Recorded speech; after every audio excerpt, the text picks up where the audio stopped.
What do we have on tap, Mr. Davies? The one thing that Jacob was doing today was finding these clips for people bashing Thanksgiving, and I figured since it's around the corner, we can go ahead and get to those. It's a great holiday. Take it away. Do not wish me a happy Thanksgiving. Let's not do that. I know you mean good, but please do not wish me a happy Thanksgiving. Let's not do that. Thanksgiving was nothing but a setup for genocide. That's all it was. A strategy for the Native Americans to drop their psychological guard so the European could genocide them, steal their land, enslave their people, and pass diseases into their community. Wow. I didn't know that. You're telling me now for the first time. It is a contradiction for American Africans with all we've been through, having suffered the worst human tragedy in history, to celebrate with your oppressor their extermination of the red people. We say that? Just did. Oh, okay. But can you pass the sweet potatoes, please? I just wanted a little cranberry sauce. But okay. That history would seem to be a little confused. We brainwashed out here, bro. We don't need to wonder at this. There are many accounts of the first Thanksgiving and of the early relations between the Pilgrims and the strangers at Plymouth and the Indians. I am a turkey. Kill me. The real story is just much more interesting than the fantasy that he's concocted, because the fantasy he's concocted presents the red man How now, Indian? as a totally passive creature without any will, without any intellect, totally naive, without any agency of his own. But that's not true. These were serious men, and they formed real alliances with the English in order to fight off other Indians and to grow their territories. That's notably what Massasoit did. He was a very good ally of the Plymouth colony. He did that to grow his Wampanoag Nation and to fight off other Indians. He actually warned the Plymouth settlers about attacks that were coming from the Massachusetts, and they had rather good relations. The English saved Massasoit's life. I think it was Edward Winslow saved Massasoit's life. At one point, when he was dying, he made him a broth that revived him. And they had a wonderful relationship until, unfortunately, one of Massasoit's successors, King Philip, mistakenly believed that the English had killed his brother. It almost certainly did not happen. Fake news. It's fake. And launched a war that destroyed Indian and English relations. But didn't really have to be that way. It's too bad. There are great cigars that will open you into this whole new story, which would be Mayflower cigars, of course. There's another irony here, too, which is that he tries to tie in black slavery to this whole story, but the Indians owned black slaves. What did he say? The Indians who were marched down the Trail of Tears by Andrew Jackson's successor, they owned black slaves. They shipped the black slaves to the new territories that they were going to. Black slaves died along the journey, and the Indians enslaved themselves. They enslaved each other. So the woke DEI Disney version of this story, put a chick in it, make her gay, is not only false, but it actually, I think, degrades the very people that it seeks to exalt. Okay, next one. Now that Thanksgiving is behind us and we're done slaughtering 46 million turkeys, we can move on to the next celebration, where we're going to slaughter an additional 22 million turkeys and tens of millions of pigs, in order to sit down with our friends and our family to celebrate peace on Earth. I don't know who that peace is for, because it's definitely not for the animals. It's for the people. I can assure you, for the animals who ended up on your plate, that experience was going to be much more like hell on Earth. Not really. So this year, I would encourage you to celebrate peace on Earth by leaving violence off your plate. Think about that for a minute. You all have a good one. Okay, I'm going to think about it. Yeah, it doesn't make any sense. I don't know who that peace on Earth is for. Oh, it's for people. Uh-oh. What's wrong? It's the cops. Whatever you do, don't turn around. All right, hey. How you guys doing tonight? You're going to have that peace on Earth. You're going to celebrate that peace by eating other animals. You mean like the animals do? Yeah, I guess you're right. Not all of them, but like a lot of them eat other animals. Yeah, but you could have a delicious meal. Of what? Of soy? Of poisonous soy? I'm good. Because if we did that, we would end up like all you liberal guys. We don't want to do that. A friend of mine, we were talking about environmentalism one time, animal rights, so-called, all the rest of it.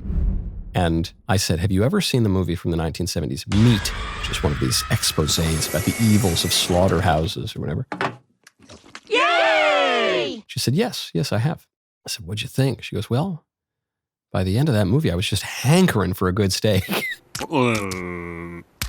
There are ways to raise cattle and animals that are more humane, let's say. I was talking to a great farmer, Joel Salatin, who said that the animals on his farm, they have a great life. They only have one bad day in their lives. But the rest of it, they have a good life. And that's good. And we can have a good life too by eating them. There's so much more to say. First, though, go to HomeTitleLock.com, promo code Knowles. Did you know that American homeowners have over $32 trillion in equity? Cyber criminals are targeting it with a scam the FBI calls house stealing. It's shockingly simple. With one forged document and a fake notary stamp available online, criminals can transfer your home's title to their name. From there, they can take out loans or even sell your home all without your knowing. He said, "Why do you send me a picture of my house?" I said, "You're going to have to figure that out, Abdul." You won't discover it until foreclosure or collection notices appear in your mailbox. There is a simple solution with triple lock protection from Home Title Lock. Here's what it does. It monitors your title 24/7, alerts you instantly to any title changes, and if fraud occurs, their team restores your title at no extra cost. When was the last time you checked your home title? Like most people, probably never. That is exactly what scammers are counting on. How can you stop them? You head to HomeTitleLock.com, use promo code Knowles, KNWLES, for a free title history report and a 30-day free trial of triple lock protection. Do not wait. Protect your home before it is too late. Go to HomeTitleLock.com, promo code Knowles. Can we stop acting like Thanksgiving's not the worst holiday? All people can say, oh, you get to eat. Don't know about you guys. I get to eat every day. I'll admit it. I will eat my neighbors. But I don't eat turkey because it's not 15:05 and I'm not a pilgrim. Turkey doesn't taste good. The only thing worse than turkey on Thursday is turkey on Friday. Because I don't know if you ever smelled leftover turkey. It smells like straight feet. It smells like a homeless guy's foot. Ugh. The best thing about Thanksgiving is the pumpkin pie. You can't convince me pumpkin tastes good. Shut up, bitch. Because I guarantee you never woke up in the middle of April.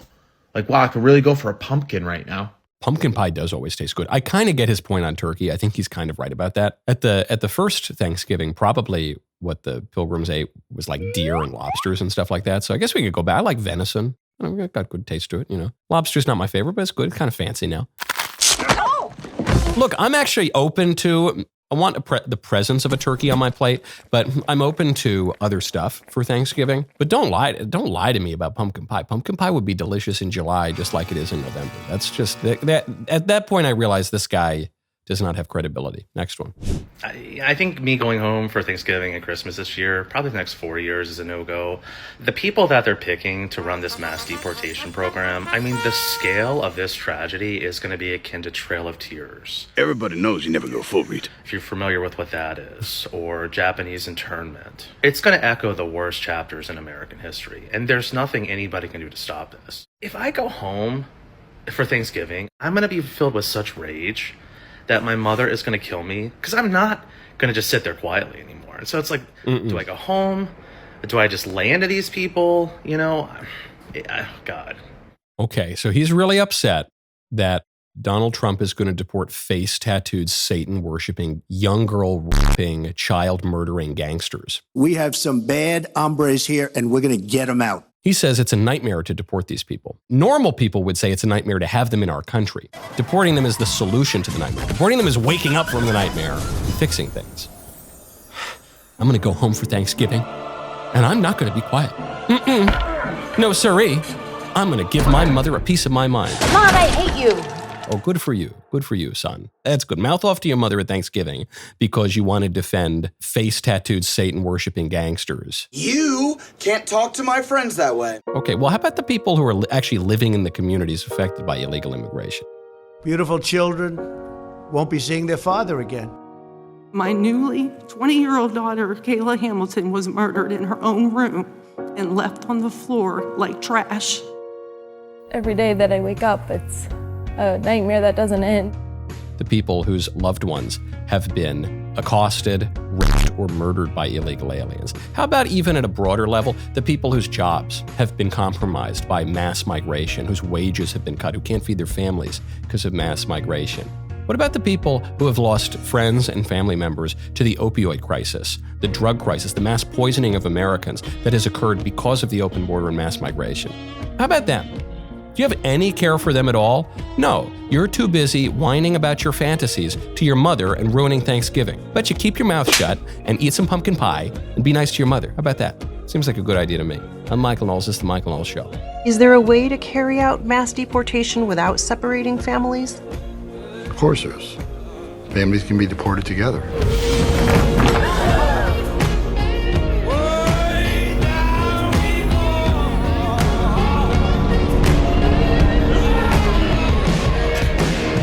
You're pretty good at stopping Mexicans, son.